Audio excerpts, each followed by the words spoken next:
Yaris 1.5J। तो J variant depict करता है कि ये बेस वेरिएंट है।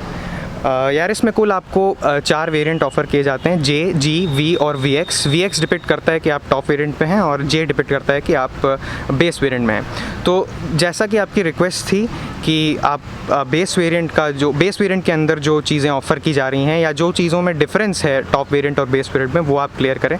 तो सबसे पहला चेंज आपको पीछे एक्सटीरियर में देखने को मिलेगा टेल लैंप में। टेल लैंप में यहाँ आपको कोई LED ऑफ़र नहीं की जा रही है, जैसा कि मैंने बताया था आपको पिछले रिव्यू में कि यारिस के जो टॉप एंड वेरिएंट है यारिस का, उसमें आपको LED लाइन गाइड ऑफ़र की जाती है। वैसी कोई लाइन गाइड आपको इसमें अवेलेबल नहीं कराई जा रही है। इसमें सिंपल आपको हेलोजन बल्ब देखने को मिलेगा।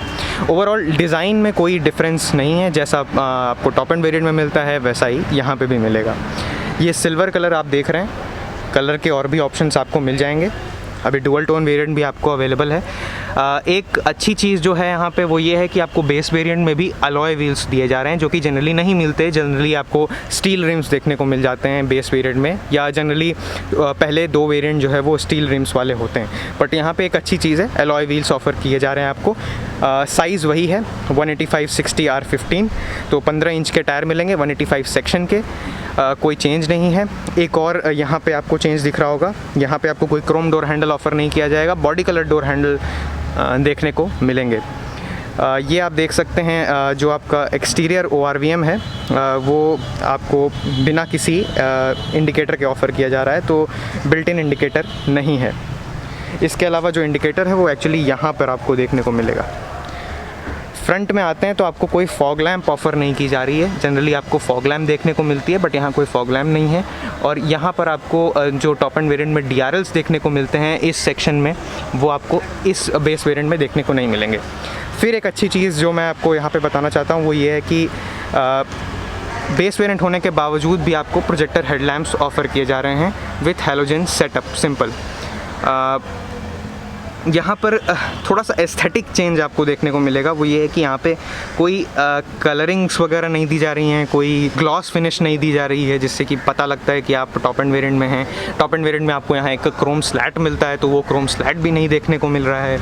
तो बिल्कुल सिंपल कंस्ट्रक्शन है, yet it is one of the most safe cars in the segment.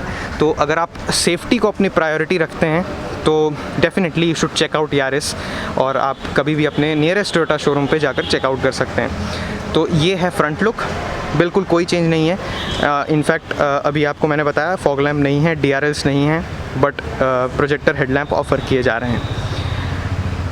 इसके अलावा एक्सटीरियर बिल्कुल सेम दिखेगा आपको, कोई डिफरेंस नहीं है।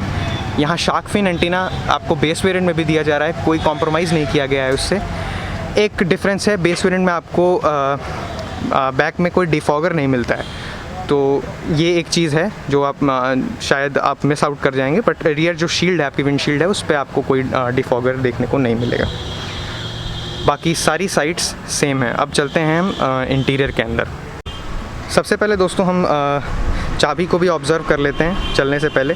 ये आप देख सकते हैं, ये है की जो मैंने लास्ट रिव्यू किया था उससे थोड़ी डिफरेंट की आपको दिख रही होगी, क्योंकि यहाँ पे आपको एक क्रोम स्लैट दिख रहा होगा, ये लगा हुआ थोड़ा सा डिफरेंट है, येट इसकी फ़ील मुझे थोड़ी अच्छी आ रही है और थोड़ा सा प्रीमियम फ़ील हो रहा है, ऐसा कहीं से चीप फ़ील नहीं हो रहा है। और यहाँ पे आपको 3 कीज़ देखने को मिल जाएंगी, एक है लॉक, अनलॉक और बूट ओपन करने के लिए। तो बूट भी चेकआउट कर लेते हैं इससे पहले कि हम अंदर चलें। बूट की कैपेसिटी वही है दोस्तों, बिल्कुल सिंपल। 476 लीटर्स का एम्पल बूट स्पेस आपको देखने को मिलेगा, कहीं से भी कोई कमी नहीं आएगी। हालांकि सेगमेंट के कंपैरिजन में ये छोटा है, बट अभी भी इसमें आपको कभी भी कोई प्रॉब्लम नहीं आएगी, बिकॉज इसका शेप बहुत अच्छा है, बहुत स्क्वेयरिश कंस्ट्रक्शन है इसका, तो रखने में आपको कभी कोई सामान रखने में आपको कोई प्रॉब्लम कभी नहीं होगी।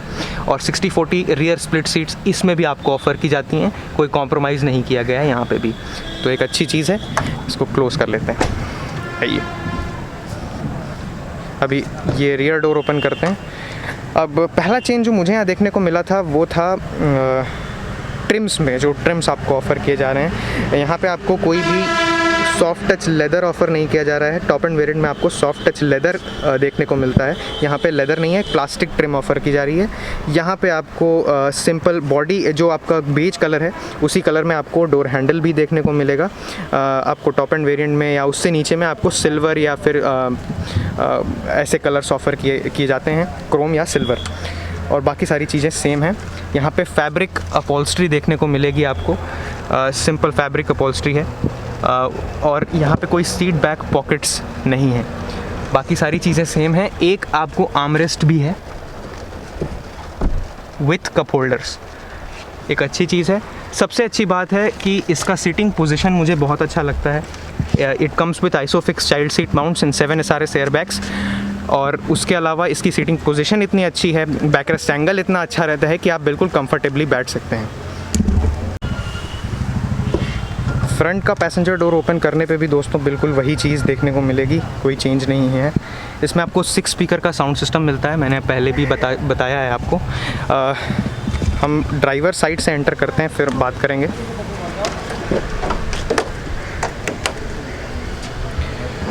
ड्राइवर साइड का गेट ओपन करने पे दोस्तों आपको जो चेंजेस देखने को मिलते हैं वो ये है कि इसमें आपको इलेक्ट्रिकली फोल्डेबल मिरर्स नहीं देखने को मिलेंगे, बट जो मिरर्स हैं वो आपके एडजस्टेबल ज़रूर हैं इलेक्ट्रॉनिकली, जो कि एक अच्छी बात है। सिर्फ एक ही जो विंडो है आपकी वो ऑटो एडजस्टेबल है, बाकी आपको लॉक एंड लॉक के ऑप्शंस देखने को मिल जाएंगे, बाकी और कोई चेंज नहीं है। हाँ, जो सीट है वो आपकी मैनुअली एडजस्टेबल है, इलेक्ट्रिकली एडजस्टेबल नहीं है। यहाँ पे आपको 2 लीवर देखने को मिल जाएंगे, एक आपका बूट ओपन करने के लिए है और एक आपका फ्यूल लिड ओपन करने के लिए है। उसके अलावा पहले हम अंदर एंटर करते हैं, क्योंकि बारिश भी हो रही है तो मेरा अंदर एंटर करना ज़रूरी था। साउंड बिल्कुल गेट का वैसा ही रीअश्योरिंग थर्ड जिसे हम कहते हैं वो आया है। यहाँ पे नीचे हम देखेंगे तो आपको यहाँ पे थोड़ा सा मैं जूम करके आपको दिखाता हूँ। एक है आपका पार्किंग सेंसर का बटन और दूसरा है आपका लाइट लेवल हेडलाइट लेवलिंग करने के लिए, और यहाँ नीचे आपको ये जो है वो बोनेट ओपन करने के लिए एक छोटा सा कभी स्पेस आपको यहाँ देखने को मिलता है। सबसे पहले हम की इंसर्ट करते हैं, मैनुअल की है, स्मार्ट की नहीं है, इसको हम की होल से इंसर्ट करते हैं। ये ट्रिप मीटर आपको जो है स्पीडोमीटर देखने को ऐसा कुछ मिलेगा। इसमें डिफरेंस ये है कि जो आपके टॉप के जो वेरिएंट्स आते हैं, टॉप के 2 वेरिएंट्स V और VX की मैं स्पेशली बात करूं तो उसमें आपको जो साइड सेक्शन है उसमें आपको पार्ट डिजिटल इंस्ट्रूमेंट क्लस्टर देखने को मिलता है। इसमें आपको ट्रिपल इंस्ट्रूमेंट क्लस्टर देखने को मिलता है। उसमें डिफरेंस यही है और कोई डिफरेंस नहीं दिया गया है। यहाँ पे आपको जो स्पीडोमीटर है उसमें आपको एक तरफ आपकी जो लेफ़्ट मोस्ट साइड है उसमें आपको टैकोमीटर देखने को मिलेगा और RPM मीटर, और बीच में आपको यहाँ पे आपको छोटा सा MID दिया गया है और बीच में आपका स्पीडोमीटर और एक साइड आपका फ्यूल मीटर देखने को मिल रहा है। तो सिंपल कंस्ट्रक्शन है, कोई बहुत ज़्यादा डिफरेंस नहीं है, बट हाँ वो डिजिटल MID अच्छी लगती है ऊपर के वेरिएंट्स में, बट ऑफ कोर्स ये बेस वेरिएंट है तो इसमें आप बहुत ज़्यादा एक्सपेक्ट नहीं कर सकते।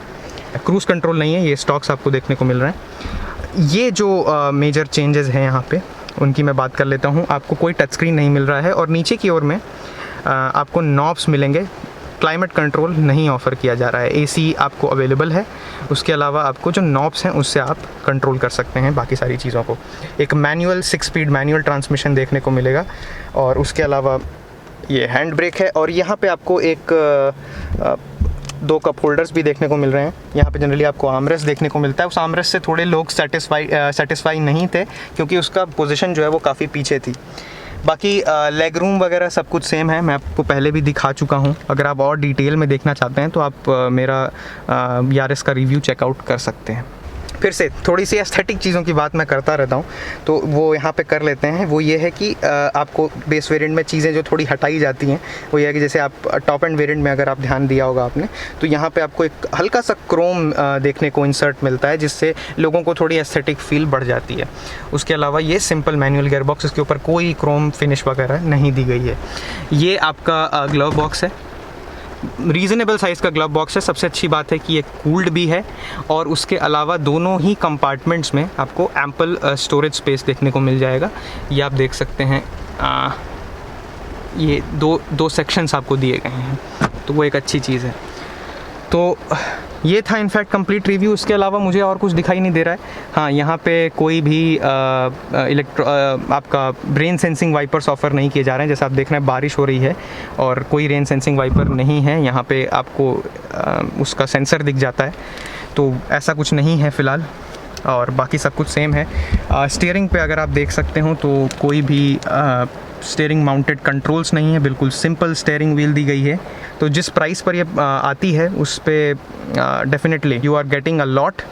तो I appreciate what Toyota is doing, and yes, whatever else is there, you can come to your nearest showroom, you can check it out, and it's a brilliant car in terms of safety as well as driving dynamics.